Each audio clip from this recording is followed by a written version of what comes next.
И някои се наричат брокери на недвижими имоти. Страшно смешно и дори жалко. Не могат да покажат имота защото не знаят адреса и го търсят в момента или чакат собственика да им го покаже. Не познават имота в детайли, не могат да презентират перспективите му, плюсовите му и минусите му. Не могат да избистрят с необходимите техники избора на купувача, когато той още не е решил дали да купи къща или апартамент, двустаен или тристаен и прочее.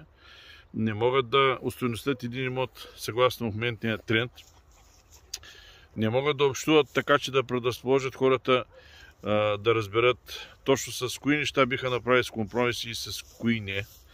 Не могат да извлекат необходимата информация за това нещата, които клиента ни споделя с тях по една или друга причина, които са необходими, като например максимален бюджет или това кой имот като вид е с най-голям приоритет при избора и други неща, които са свързани с брокерската професия, не се владеят, а се казват брокери.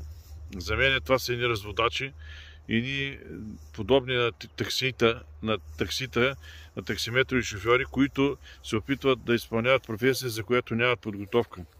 Но това е така, защото за всяко нещо трябва да се учи един първичен курс, по който да те научат да казваш това е баня, това е спалня, това е тоалетна, това е таванска стая, съвсем не е достатъчен, за да можеш да се превърнеш в брокер, за да владееш редица от техники и тактики, така че да направиш така, че клиента да изпита насищането от огледи, да е удовлетворен от избора си, да може както се казва, отвътре да му идва да закупи даден имот и да оцелиш момента, в който можеш да направиш най-точните предложения и така нататък. Всичко това е една специфична дейност, която изисква подготовка, а не хаотичност, чул от там, чул от някъде, научили го кое е двустаен, кое е едностаен, кое е тристаен, къща, елементарни евентуално строителни конструкции и до там.